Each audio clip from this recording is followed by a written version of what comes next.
Once I was surfing the internet and found a brief version of Russian medieval history.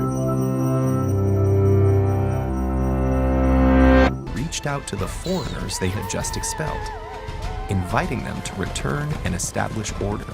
The Vikings accepted, sending a prince named Rurik and his two brothers to rule, with Rurik's son Oleg expanding his realm into the south. Vikings sent Rurik? Oleg was son of Rurik? Wait, dude. It doesn't go like this. But honestly, I also can understand why it happens, because history is a quite ambiguous thing, and we usually have to presume the truth. We have a lot of different obstacles. For example, our main weapon in researches is our language, and it mainly influenced by our social environment. That's why people from different parts of our world can see the same things in a different way. Traditionally, historians have a large disputes, and nobody of course wants to agree that he on the dark side of the force. For this reason we, ordinary men, have a huge gap, and that's why we always come up with such questions as Yeah. Listen, we need to build a wall here. And you Germans sure know how to build a wall. And after we build that wall, we can, hello? Angela?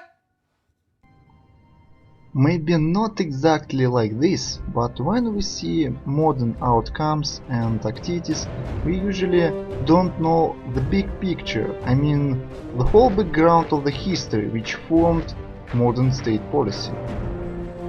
As for Russian history and policy, it's like Game of Thrones, but in real life.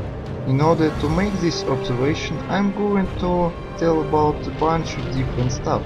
Famous historical characters, culture, government structure, and foreign affairs. So let's get started.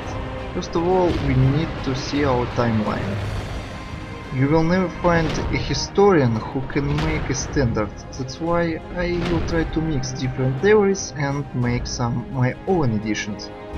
It starts here, Kiev Ruslan, the birth of motherland, and finishes right there, modern times, the Russian Federation.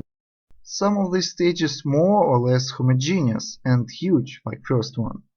Core of policy of Kiev Ruslan was to unite disparate tribes because they are not such people as Russians.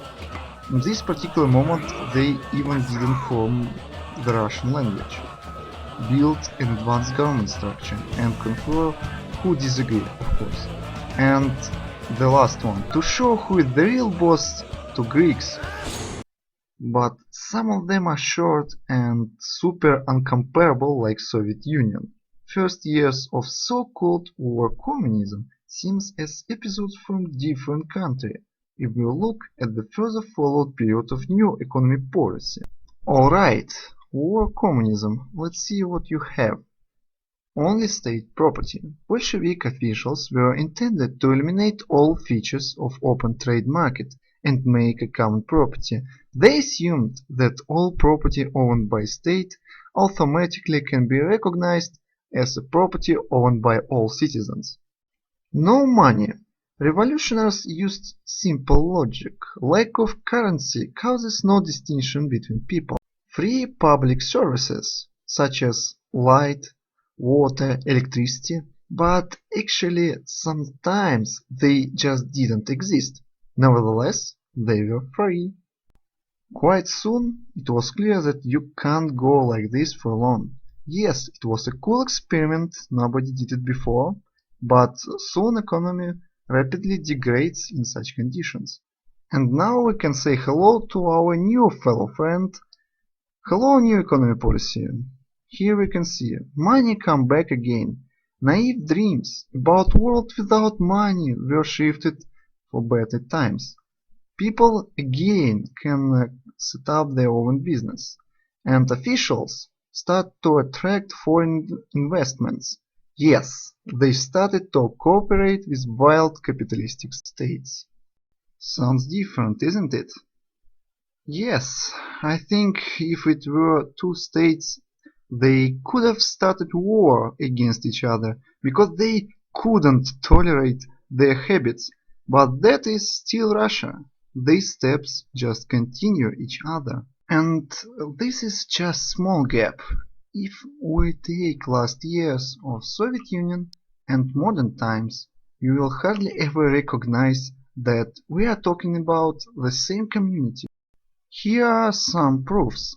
Without having a big picture, you will never understand how this Под солнцем и в ненастье, наша радость, наша нежность, наше счастье. became this. Ты Даган достал, да? А мне тогда тоже чуть-чуть еще мешает. Даже так, да, нихуя. Ну, ладно, мне тоже кое-что мешает.